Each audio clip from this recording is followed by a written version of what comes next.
खड़ा अयोध्या से पधारे श्री महंत सुरेश दास जी महाराज, कालका जी मंदिर दिल्ली से पधारे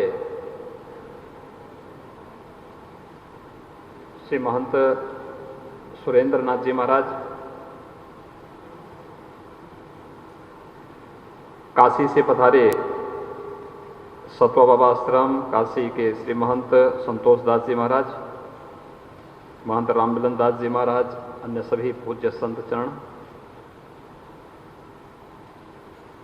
महाराणा प्रताप शिक्षा परिषद के हमारे अध्यक्ष प्रोफेसर उदय प्रताप सिंह जी, महाराणा प्रताप शिक्षा परिषद के सभी प्राचार्य, प्रधानाचार्य,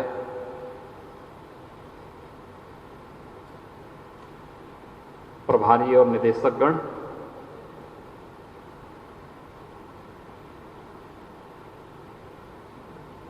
वैश्विक महामारी कोरोना कालखंड में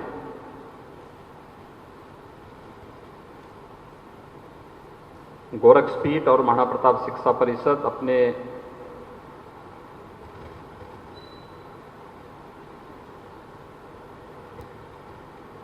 पूज्य आचार्यों के प्रति उनके पुण्यतिथि कार्यक्रम के कार्यक्रमों को तकनीक का उपयोग करते हुए अनवरत आगे बढ़ा रहा है और आज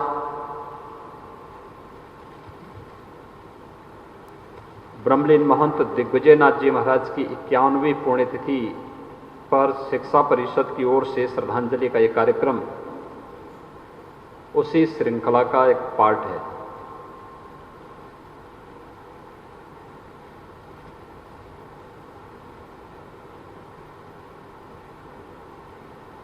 ये वैसे भी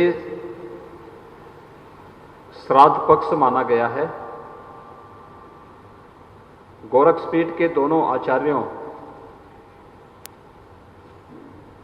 ब्रह्मलीन महंत दिग्विजयनाथ जी महाराज तथा ब्रह्मलीन महंत अवेद्यनाथ जी महाराज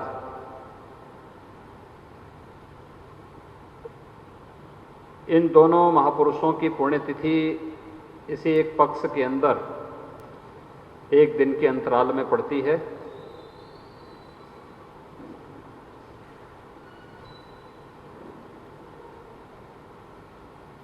अपने पूर्वजों का स्मरण, उनके प्रति कृतज्ञता ज्ञापित करने का हम सबको एक अवसर देता है, साथ ही साथ अपने आप का मूल्यांकन करने का भी एक अवसर देता है।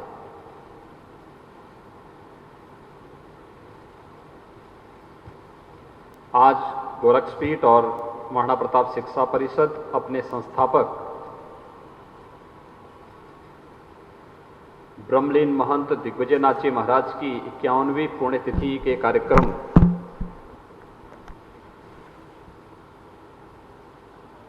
एक वर्चुअल संवाद और समारोह के माध्यम से उन्हें श्रद्धांजलि अर्पित कर रहा है।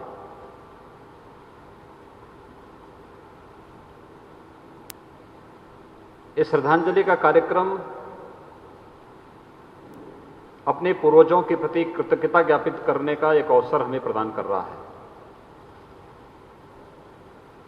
लेकिन साथ ही साथ अपने आप के मूल्यांकन का भी एक अवसर।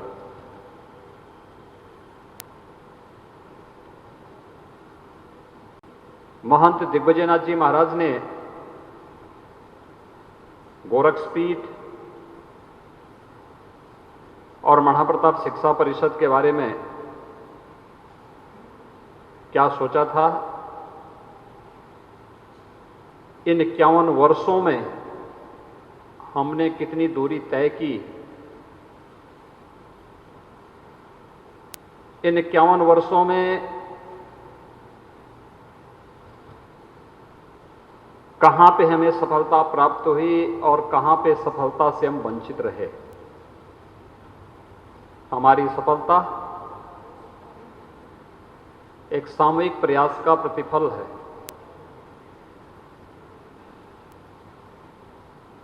अपनी उन कमियों का मूल्यांकन करना जिसके कारण हम सफल नहीं हो पाए,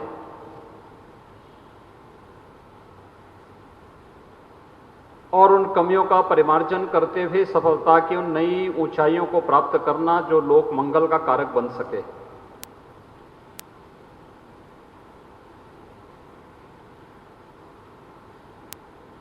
ये हम सब के सामने सदैव एक चुनौती बनी रहेगी।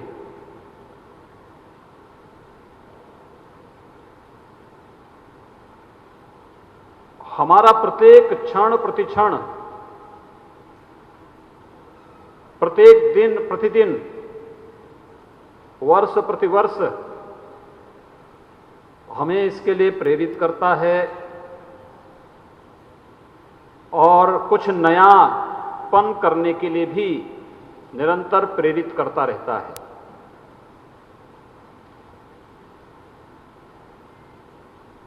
हम सबको चाहिए। आज जब महाराणा प्रताप शिक्षा परिषद से जुड़े हुए अधिकतर संस्थाओं के प्रधानाचार्य और प्राचार्यगण यहां मौजूद हैं, उन्हें देखना चाहिए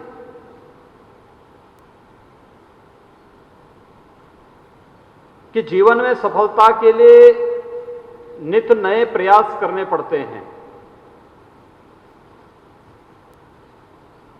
आप जिस स्थिति में हैं उस स्थिति को बनाए रखते हुए उससे आगे के विकास के क्रम में आप कैसे सहभागी बन सकते हैं, इसके लिए कार्य करना।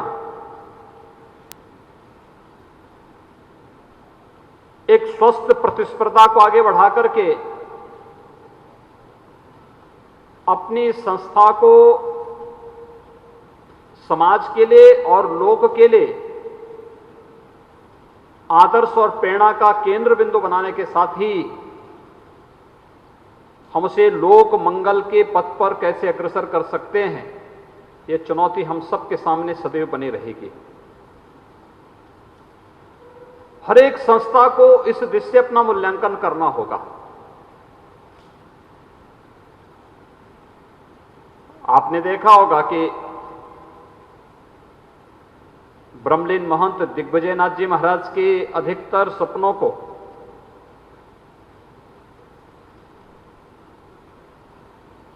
उनके शिष्य ब्रह्मलीन महंत अवैद्यनाथ जी महाराज ने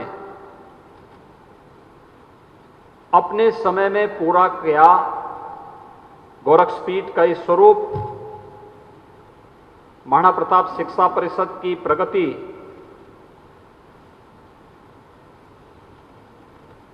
नाथपंथ से जुड़े हुए स्थलों के विकास के बारे में सोच, सनातन धर्म और भारत के मान बिंदुओं की रक्षा के लिए किए गए उनके प्रयास, इसकी पृष्ठभूमि में महायोगी गुरु गोरक्षनाथ जी का आशीर्वाद, ब्रह्मलीन महंत दिग्विजयनाथ जी महाराज की प्रेरणा, ये सदैव बनी रही। और इस पद पर महंत अवैद्यनाथ जी महाराज जीवन पर्यंत कार्य करते रहे।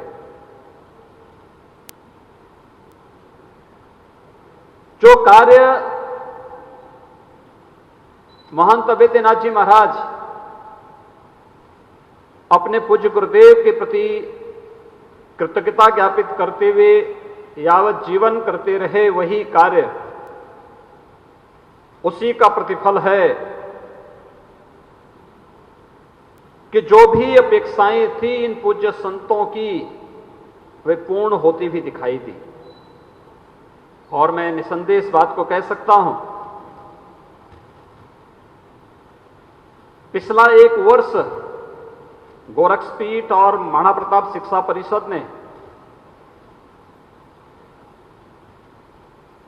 ब्रह्मलीन महंत दिग्विजयनाथ जी महाराज की 125वीं जयंती के कार्यक्रम के रूप में भी मनाया।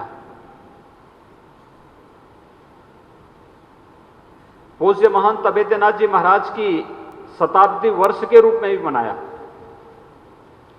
इन दोनों महापुरुषों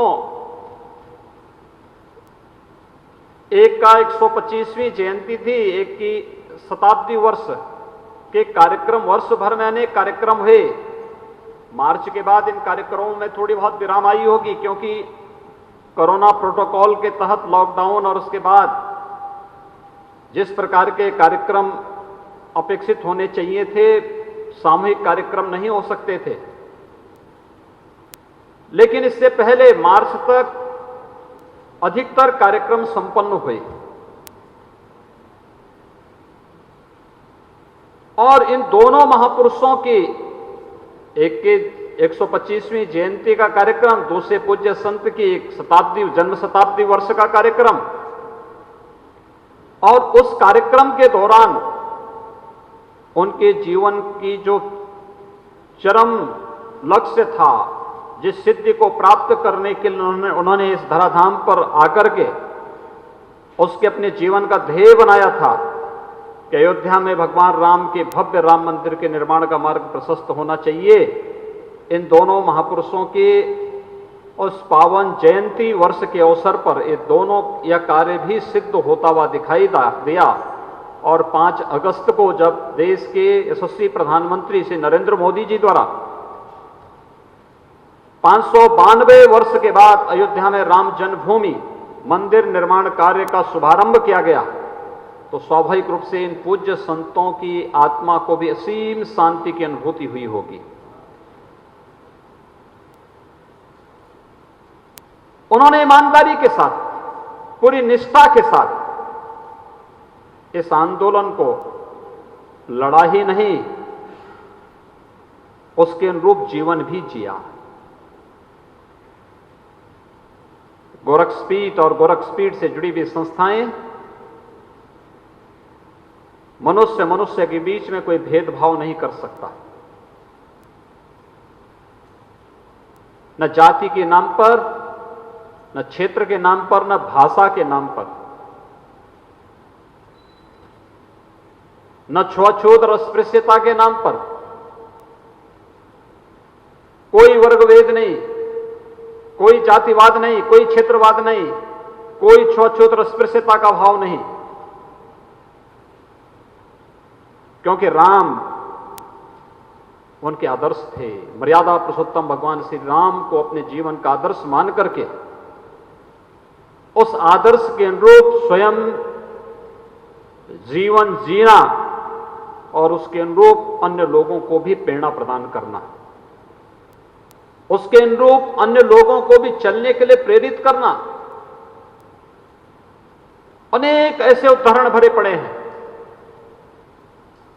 आप में से ज्यादातर लोगों ने ब्रह्मलीन महंत वैद्यनाथ जी महाराज के उद्बोधन को, उनके वक्तव्यों को अक्सर सुना होगा, जाना होगा। आप में से कुछ ही लोग होंगे जिन्होंने ब्रह्मलीन महंत दिग्विजयनाथ जी महाराज को सुना होगा या उन्हें देखा होगा। लेकिन मेरे पूज्य गुरुदेव ब्रह्मलीन महंत वैद्यनाथ जी महाराज का दर्शन और उन्हें सुनने का अवसर आप में से अधिकतर लोगों को प्राप्त हुआ होगा। आपने देखा होगा उनके भाषण का एक पाठ जरूर सामाजिक समरसता के लिए समर्पित होता था, और वह उसके अनुरूप अपनी सहजता, अपनी सरलता के अनुरूप वह निरंतर इस मुद्दे को छूते थे और सदैव इस बात के लिए प्रेरित करते थे कि अतीत की गलतियों की परिमार्जन का एक अवसर हमें प्राप्त हुआ है और इस परिमार्जन के माध्यम से ही हम एक समर्थ और सशक्त भारत के निर्माण को आगे बढ़ा सकते हैं। हम विभाजित थे इसलिए गुलाम हुए, हम संगठित होकर के लड़ाई लड़े, यह देश आजाद हुआ। और ये भाव जो उनके मन में था, जिस मुद्दे को लेकर के वे कार्य करते रहे, उसके अनुरूप उन्होंने जीवन भी जिया और उसके अनुरूप उन्होंने अन्य लोगों को प्रेरणा भी प्रदान की। और यही कारण था कि व्यापक परिवर्तन समाज जीवन के अलग अलग क्षेत्रों में हम सबको देखने सुनने को प्राप्त हुआ।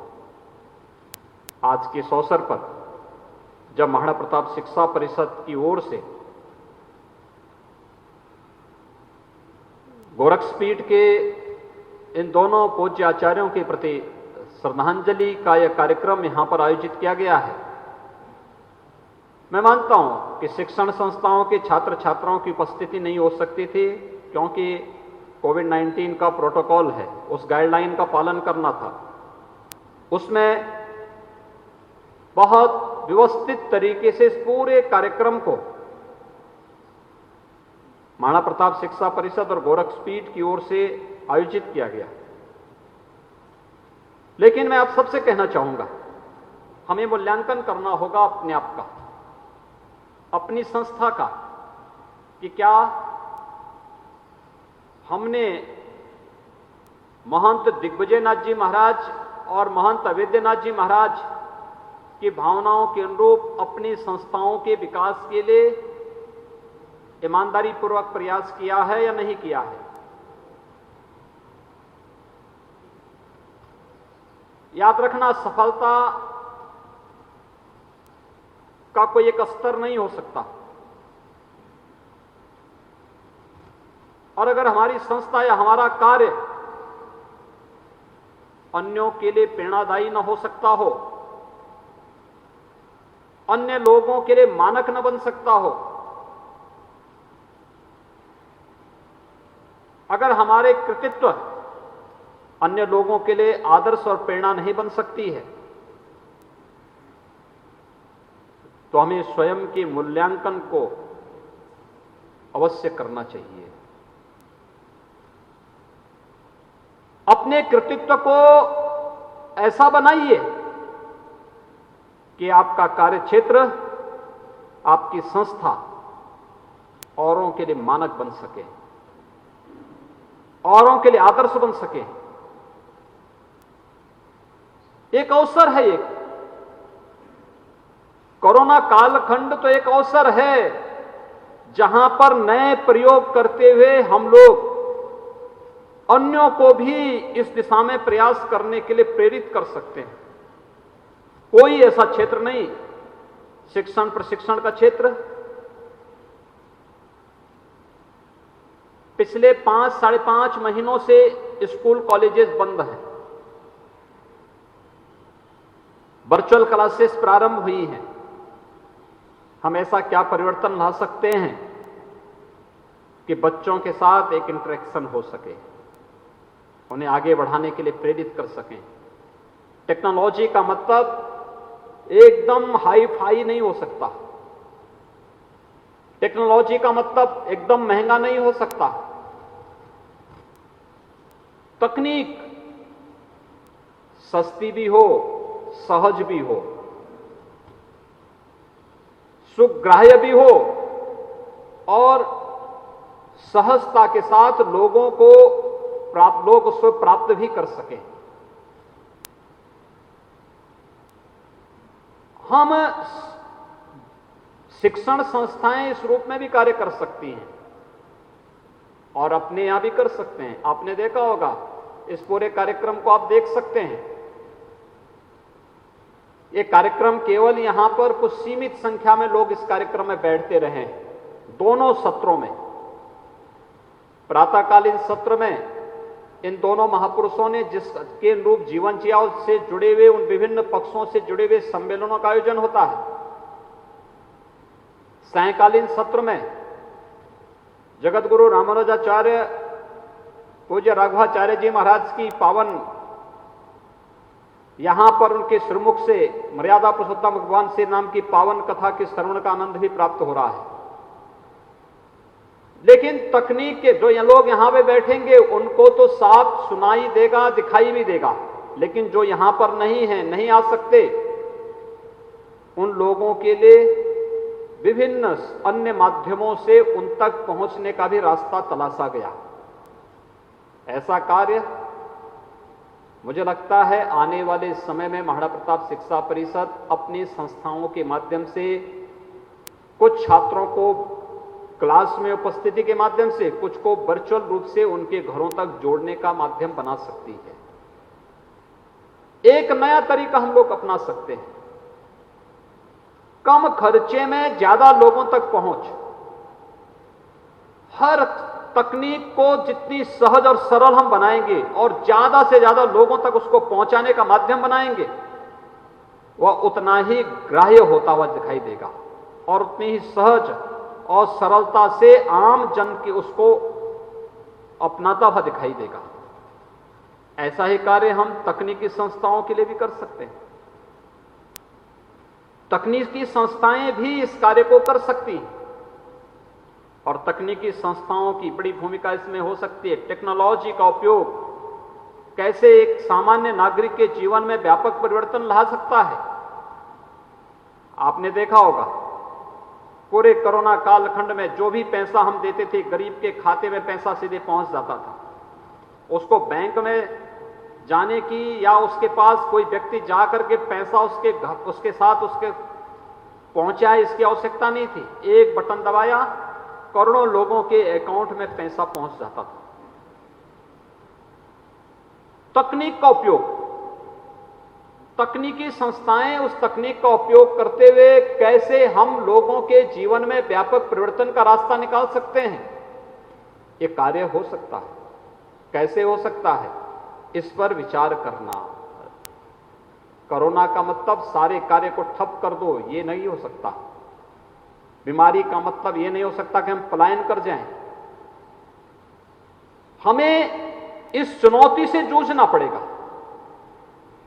स्वयं का बचाव करते हुए लोगों को बचाव के लिए प्रेरित करना पड़ेगा, लेकिन तकनीक का उपयोग करते हुए अधिक से अधिक लोगों को बचाव का मार्ग भी प्रशस्त हमें करना है।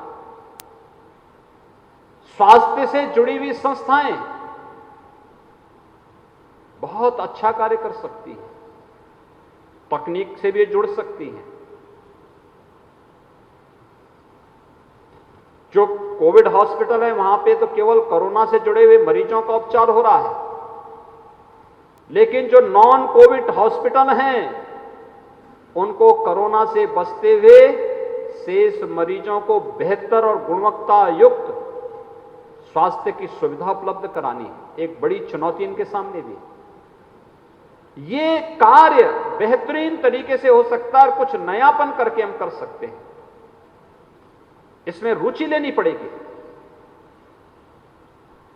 हम बहुत बड़ा कार्य कर सकते हैं। मानवता की सेवा का और लोगों के जीवन में व्यापक परिवर्तन का एक महत्वपूर्ण कालखंड भी है। ये कोविड-19 की चुनौती के बीच इस प्रकार के अनेक नए प्रयास किए जा सकते हैं और ये प्रयास करने का एक माध्यम स्वयं बचते हुए लोगों को बचाते हुए हम लोग लोगों के जीवन में मंगल कामनाओं की ओर उन्हें आगे बढ़ा सकते हैं। एक भाव हम लोग इसके माध्यम से पैदा कर सकते हैं। ये कालखंड हमारे लिए और भी तरीके से उपयोगी हो सकता है। कोरोना का मतलब ये नहीं कि शिक्षण संस्थाएं पूरी तरह तालाबंद करके हम बैठ जाएं, सामान्य साफ सफाई भी ना हो। जब 6 महीने 7 महीने के बाद विद्यालय आपके खुले तो विद्यालय देखने लायक न बन रहे। साफ सफाई तो नियमित होनी ही चाहिए।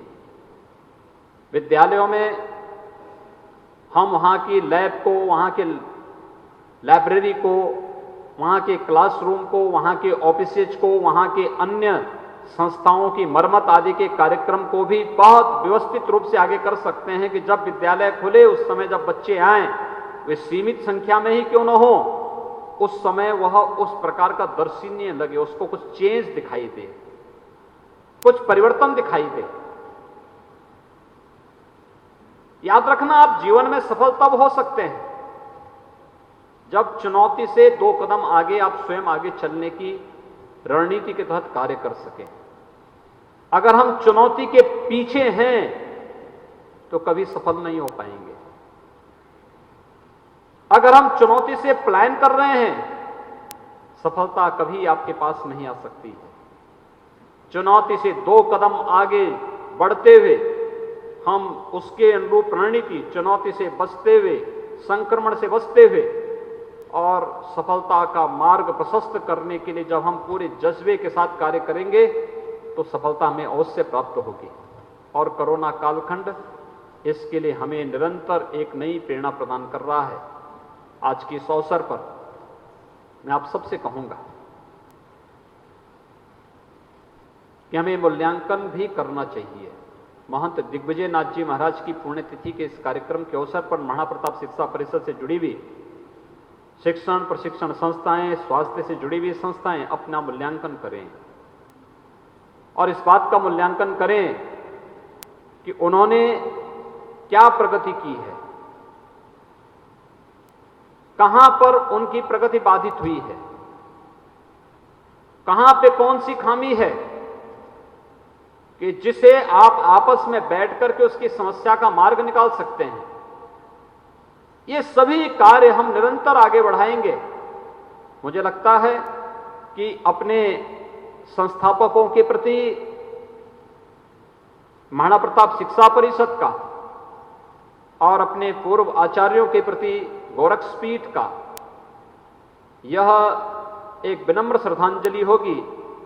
हम एक बार फिर से आज के इस अवसर पर जब ब्रह्मलीन महंत दिग्विजय नाथ जी महाराज की 51वीं पुण्यतिथि के इस कार्यक्रम के साथ हम जुड़े हुए हैं, मैं इस महाराणा प्रताप शिक्षा परिषद ने गोरक्षपीठ के इस प्रांगण में इन महापुरुषों को स्मरण किया, उनके प्रति अपनी श्रद्धांजलि व्यक्त करने के साप्ताहिक कार्यक्रम की श्रृंखला को कोरोना कालखंड के दौरान कोविड-19 के प्रोटोकॉल का पालन करते हुए, उसका पालन करते हुए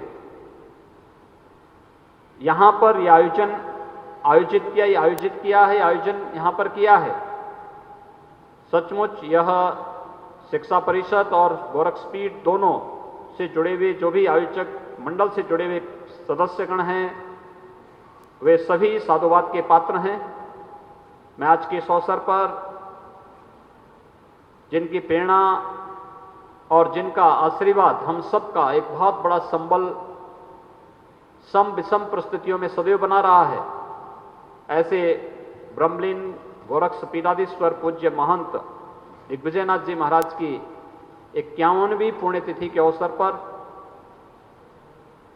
उस पूज्य संत के चरणों में विनम्र श्रद्धांजलि अर्पित करता हूं और विश्वास व्यक्त करता हूं कि महंत दिग्विजयनाथ जी महाराज की प्रेरणा और उनका प्रकाश महाराणा प्रताप शिक्षा परिषद और गोरक्षपीठ को सदैव आगे बढ़ने के लिए प्रेरित करती रहेगी। हम लोग उसके अनुरूप निरंतर इस कार्यक्रम को आगे बढ़ाएंगे। आज का ये कार्यक्रम श्रद्धांजलि की दृष्टि से हमारे लिए अत्यंत महत्वपूर्ण भी है। आज शिक्षक दिवस भी है। देश के द्वितीय राष्ट्रपति सर्वपल्ली डॉक्टर राधाकृष्णन की जयंती का दिन भी है। देश के ज्ञान की परंपरा को आगे बढ़ाने वाले गुरुजनों के प्रति भी कृतज्ञता ज्ञापित करने का एक अवसर हमें प्रदान कर रहा है। मैं इस अवसर पर सर्वपल्ली डॉक्टर राधाकृष्णन जी को भी विनम्र श्रद्धांजलि अर्पित करता हूं, उनकी स्मृतियों को कोटि कोटि नमन करता हूं। अभी इसी सप्ताह देश के पूर्व राष्ट्रपति, देश के वरिष्ठ राजनेता श्री प्रणब मुखर्जी भी दिवंगत हुए हैं। राजनीति में और सार्वजनिक जीवन में स्वच्छता, पारदर्शिता और स्पष्टवादिता के साथ कैसे राष्ट्र के प्रति अपनी निष्ठाओं के कारण हर नागरिक सम्मान का पात्र बन सकता है,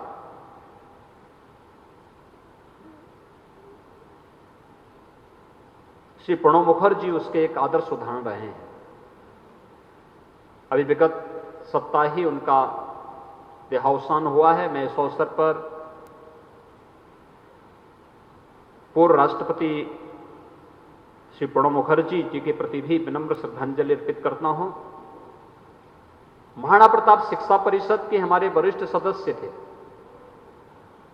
रहे डॉक्टर टीपी शाही। इस कोरोना कालखंड में वह कोरोना संक्रमण के चपेट में आ गए थे और उनका दुखद निधन हुआ है। वे महाराणा प्रताप शिक्षा परिषद से बहुत लंबे समय से जुड़े थे। उनके पूज्य पिताजी भी महाराणा प्रताप शिक्षा परिषद से जुड़े थे। आज वे हमारे बीच में भौतिक रूप से नहीं है। मैं महाराणा प्रताप शिक्षा परिषद के इस कार्यक्रम में डॉक्टर टीपी शाही जी को भी विनम्र श्रद्धांजलि अर्पित करता हूं। उन सभी महानुभावों को जिन्होंने कोरोना कालखंड में कोरोना से जूझते हुए, औरों को बचाते हुए स्वयं इसके शिकार हुए हैं, उन्हें भी विनम्र श्रद्धांजलि अर्पित करता हूं और विश्वास व्यक्त करता हूं कि हम सब शासन के दिशा निर्देशों के अनुरूप कोरोना वॉरियर्स का सम्मान करते हुए कोरोना के खिलाफ इस लड़ाई को लड़ने में अपने अपने स्तर पर सहयोग देंगे। मैं एक बार फिर से ब्रह्मलीन महंत दिग्विजय नाथ जी महाराज को उनकी 51वीं पुण्यतिथि के अवसर पर कोटि कोटि नमन करते हुए अपनी विनम्र श्रद्धांजलि अर्पित करता हूं। ओम शांति।